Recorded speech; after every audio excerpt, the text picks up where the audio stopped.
Você está assistindo um vídeo do canal? Fica ligado. Curta e se inscreva. A minha história é uma história um pouco inusitada, porque meus pais moravam nos idos de 1958, numa região rural, no interior do estado do Espírito Santo, uma região muito pobre. Para você ter uma ideia, não tinha estrada, não tinha carro, não tinha recursos médicos. Quando uma pessoa precisava ser socorrida naquela região, naquele tempo, era preciso ser transportada numa padiola. Padiola é um lençol amarrado num varal e duas pessoas carregando pela trilha. Minha mãe já estava grávida do seu último filho, em estado adiantado de gravidez, e caiu gravemente enferma. Meu pai sabia que ela não suportaria uma viagem de padiola de 40 quilômetros, onde ficava o médico. 40 quilômetros? Pela trilha. Então mandou chamar um médico, ele veio, a examinou e disse: essa mulher não vai sobreviver. Ela está muito doente, muito fraca. E a criança que está no ventre dela tem agonia de morte. A única chance de salvar a mãe é sacrificar a criança. Se não sacrificar a criança, morre a criança e a mãe. Naquele dilema, a minha mãe já era uma mulher cristã. Ela disse: não, eu não desisto desse filho. Eu estou pronta a morrer com ele, a morrer por ele, mas eu não abro mão da vida dele. E então ela fez um voto para Deus e disse: meu Deus, se tu ouvires a minha oração e poupares a minha vida e a vida do meu filho, eu consagro este filho para ti, para ser um pastor, um pregador da tua palavra. Deus ouviu a oração da minha mãe e eu nasci. Nasci na roça, fui calçar o meu primeiro par de sapatos aos 8 anos de idade, com as mãos calejadas. Onde eu morava não tinha escola, não sei, escola primária. Nunca ninguém tinha saído dali para fazer além de 4ª série primária. E eu, instintivamente, tinha uma sede de aprender muito grande. Na minha casa não tinha livros. Eu entrei na escola com 8 anos. Com 10 anos, tinha um dicionário velho, sujo, meio rasgado, e eu comecei a decorar aquele dicionário. Você era filho único? Não, sou o caçula. Oh, caçula. Caçula. E aí terminei com 12 anos, 4ª série primária, acabou. Não tinha mais chance nenhuma. Por providência divina, a professora que me alfabetizou estava se mudando para Vitória. Sabendo do meu sonho de estudar, ela me perguntou assim: você tem coragem de vir comigo? E eu disse para ela: se os meus pais deixarem, eu vou. Eu nunca tinha dormido uma noite fora de casa. Com 12 anos, Karina, eu não sabia o que era uma lâmpada elétrica. Olha só. Com 12 anos, eu nunca tinha visto um aparelho de televisão. Com 12 anos, eu nunca tinha visto uma cidade. Com 12 anos, eu subi na carroceria de um caminhão. Fui parar no pior bairro da Grande Vitória. Dentro de um mangue, do lado de um prostíbulo, num barraco de tábua de 4 cômodos com 10 pessoas. E ali começa a minha saga de luta, na busca do meu sonho. Passei muitas privações.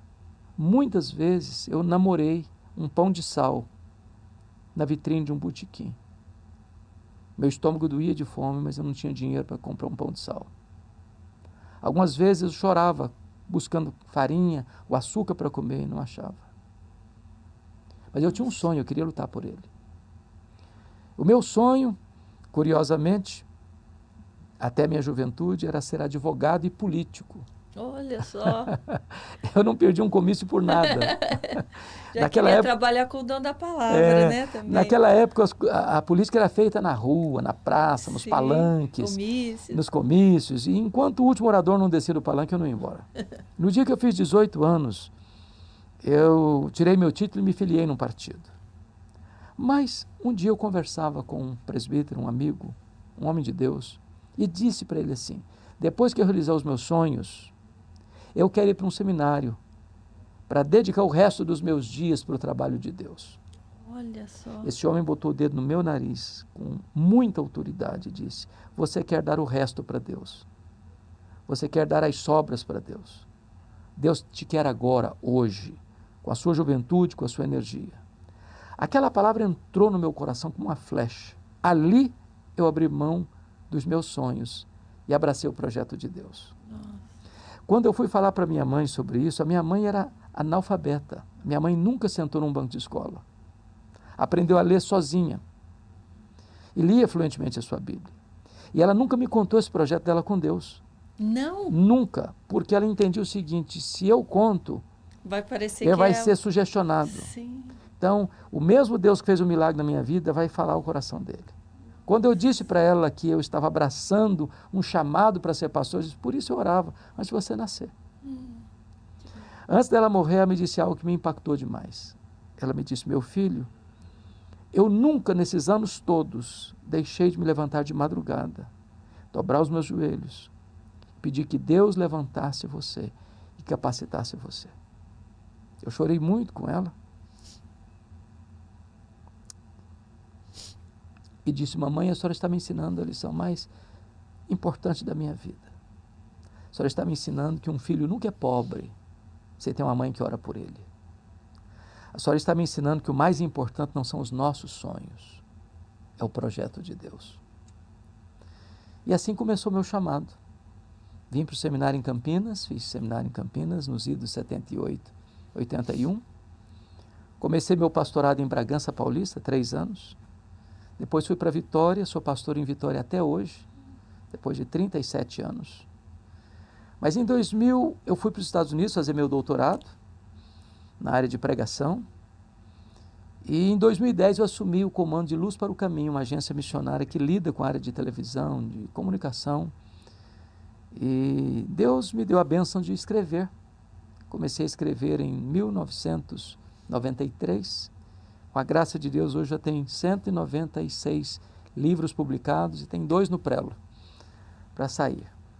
Então, eu sou grato a Deus porque já preguei no Brasil todo, em mais de 1.500 igrejas das mais diferentes denominações, fora do Brasil, e eu só vejo uma explicação, é a bondade e a graça de Deus. Só isso.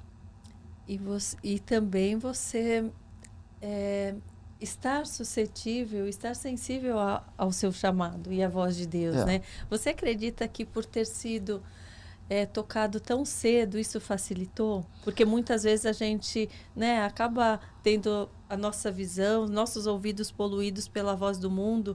Eu acho que parece que quanto mais o tempo passa, mais a gente vai se preenchendo de coisas do mundo e fica mais difícil, né? Eu sou muito grato, de fato, por isso, porque você disse muito bem, são muitas vozes, às vezes dissonantes, que às vezes nos arrastam, né, para um lado ou para o outro.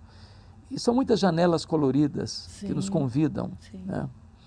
E ter ouvido esse chamado de Deus na minha juventude foi muito importante, mas muito importante. Porque Deus assim me poupou de muitas coisas. Sim. E eu tive a bênção, o privilégio, eu fiz agora, dia 17 de janeiro, 40 anos de ministério, de ordenação ao ministério. Parabéns. E se eu pudesse dizer uma coisa a você, eu diria o seguinte, se eu tivesse 10 vidas, eu gostaria de ser pastor em todas elas. Ah, que bênção! Eu gostaria de ter conhecido esse Deus tão lindo também, muito tempo antes. Mas cada um tem seu tempo. Não é?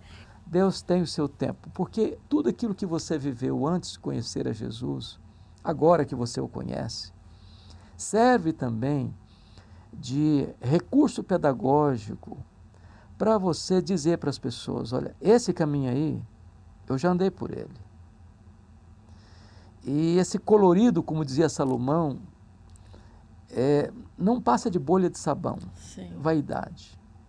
Quando você fura essa bola, desaparece, né? Desaparece. Mas Jesus é a essência da vida, é a razão da vida.